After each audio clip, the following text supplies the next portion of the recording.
Una vez más, junto al director del Instituto de Psiquiatría y Psicología de Montevideo, IPM, el doctor Alexander Lyford Pike. Buenos días, doctor. ¿Cómo le va? Bienvenido. Buen día, Danilo. Buenos días, Humberto, buenos ¿qué días. tal? ¿Cómo les va? Bueno, desde temprano hoy hemos hablado y hemos anunciado lo que es, bueno, un tema tremendamente preocupante en nuestro país, dadas las cifras que tenemos, las que aparentemente están en aumento. El tema del suicidio.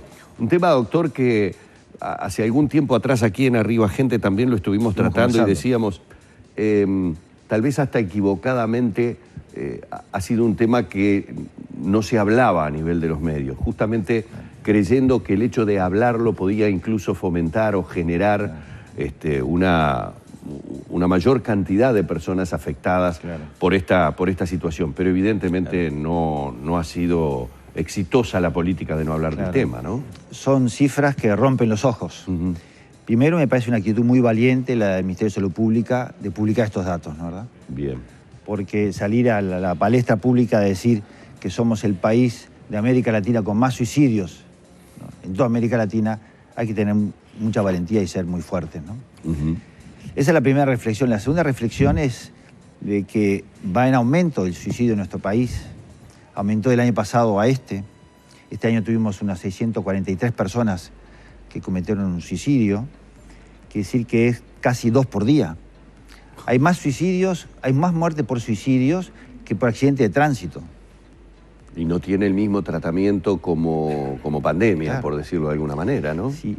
Y otra cosa que llama poderosamente la atención y que lleva a la reflexión, Humberto, es que, a diferencia de otros años, el aumento de suicidio en el año 2015 fue por aumento de suicidio en muchachos entre 20 y 24 años. Ese dato es increíble. Llamativo, es increíble, ¿no?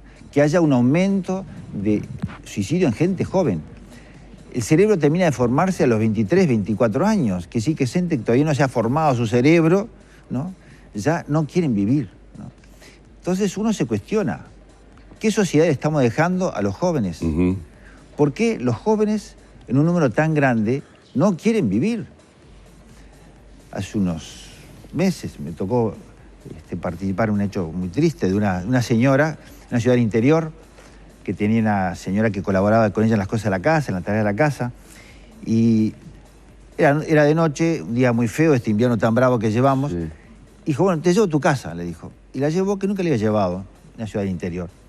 Y se fue a la periferia de la ciudad, y claro, cuando vio en las condiciones que vivía esa señora, que colaboraba con ella todos los días en las tareas de la casa y que la ayudaba de una manera muy buena, se deprimió, volvió a su casa y dijo, pero no puede ser, ¿no? Y pensó, yo no quiero vivir en un país así. Mis hijos están crecidos, bueno, me puedo ir con los que ya se fueron, pero yo no quiero vivir más así, en este país así. Intentó suicidarse. Entonces uno dice, bueno, pero eso puede ser una señora que que 80 años, 75 años, pero que un joven de 20 a 24 años opte por no querer vivir. ¿Qué incidencia puede tener la droga? Hay varias... Cuando digo la droga, me refiero a todas las que pueden incidir mucho en el estado depresivo que una persona tiene que tener para eso, ¿no? Está muy buena la pregunta, Humberto, está muy buena la pregunta, porque uno tiene que analizarlo esto científicamente, es decir, ¿qué ha cambiado en nuestro país en los últimos 2 años o 3 años? Claro. ¿Qué ha cambiado? ¿Qué ha cambiado en este sector etario en los últimos 2, 3 años? Porque las cosas hay que analizarlas y hay que darle respuestas científicas. Y lo que ha habido es un aumento claro del consumo de drogas. Ha habido un aumento del consumo de marihuana específicamente, pero dicho por un especialista en la materia, que es Freddy da Silva, que es el psiquiatra que más sabe del tema en nuestro país, la marihuana en este momento causa mucho más estragos que hace 5 años. ¿Por qué? Porque la gente la cultiva en la casa. Entonces la calidad de la marihuana es muy superior a la que había en nuestro país hace 5 años. Porque ya se usa la flor de la marihuana y la hoja de la marihuana, ¿no? Y se hace una especie como, digamos, de tabaco, de alguna manera, de una calidad que no tiene todas esas impurezas con que de repente podía venir de Paraguay. Entonces es mucho más fuerte. Y entonces los efectos son mucho más graves. Y sabemos que uno de los efectos que tiene la marihuana en las personas es que las deprime. Si da inicialmente una cierta euforia, como puede ser el alcohol, por ejemplo, Pero en el mediano plazo y en el largo plazo, la marihuana deprime a las personas. Y les da lo que decimos un síndrome amotivacional. Es el que no tiene que hacer nada, ¿no? El que no tiene interés, no le interesa, ¿no? ¿No?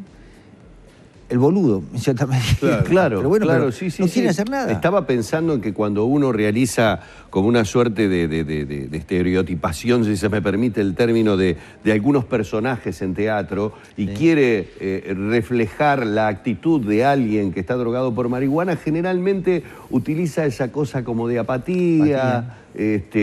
Ahora, claro, me lleva a millones de preguntas lo que está diciendo. Hablamos de un sector de población de entre 20 y 24 años. Hablamos de que el consumo de droga puede tener incidencia. Más específicamente, haciendo mención a expertos en el tema, a las consecuencias que trae la marihuana. Y le tengo que preguntar, ¿y la vamos a vender en farmacias? La vamos a vender en farmacias.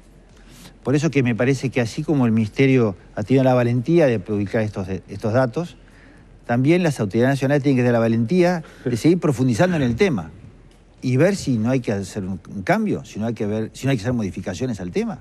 Porque también aumentó el índice de suicidio entre chicos de entre 15 y 20 años también.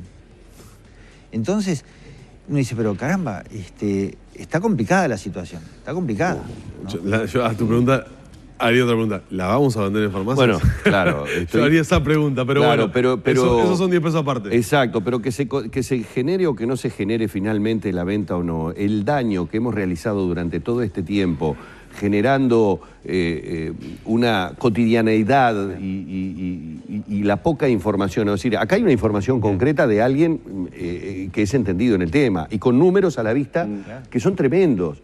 Y bueno, y con expertos que están diciendo, entre otras cosas, que produce un estado de depresión. Que evidentemente... Pero esto se alertó porque hubieron autoridades de la Sociedad Psiquiátrica del Uruguay que fueron al Parlamento, antes que se aprobara la ley, y dijeran, esta droga produce depresión, aumenta el número de psicosis, es grave, es malo esto. Hubo artículos en la prensa, numerosas entrevistas a psiquiatras.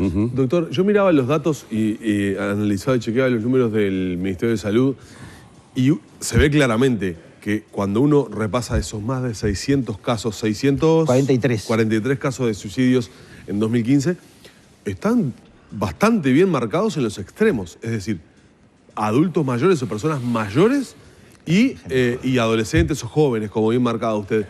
¿Hay algún punto de conexión entre estos grupos etarios que lleve a la determinación de autoeliminarse?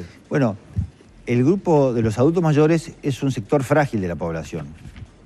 Y los adolescentes es otro sector frágil de la población. Entonces, en una situación de sociedad en crisis, impacta en estos extremos, ¿no? En los sectores más frágiles. Claro. Y ahí es donde hace más estragos.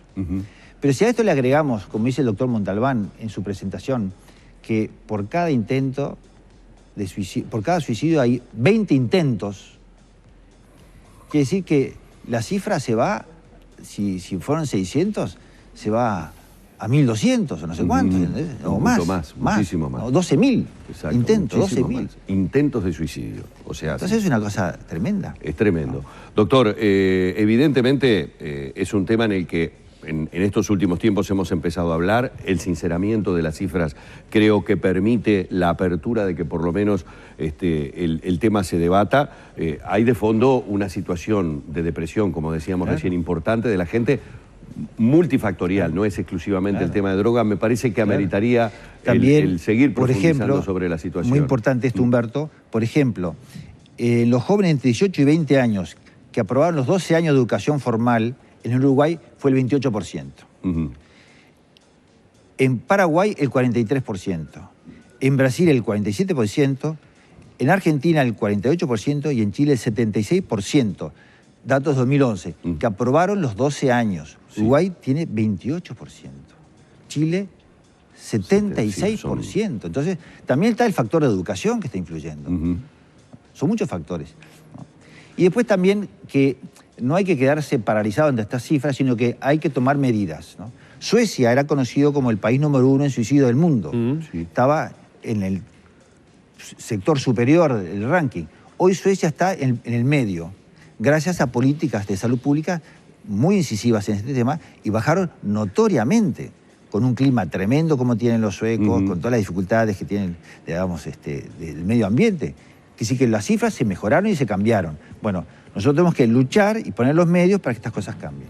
Doctor, muchísimas gracias una vez más por su presencia aquí en Arriba Gente. Hemos estado junto al director del Instituto de Psiquiatría y Psicología de Montevideo, IPM, el doctor Alexander Laiforpay. Vamos cerrando este encuentro por aquí en la mañana de Arriba Gente.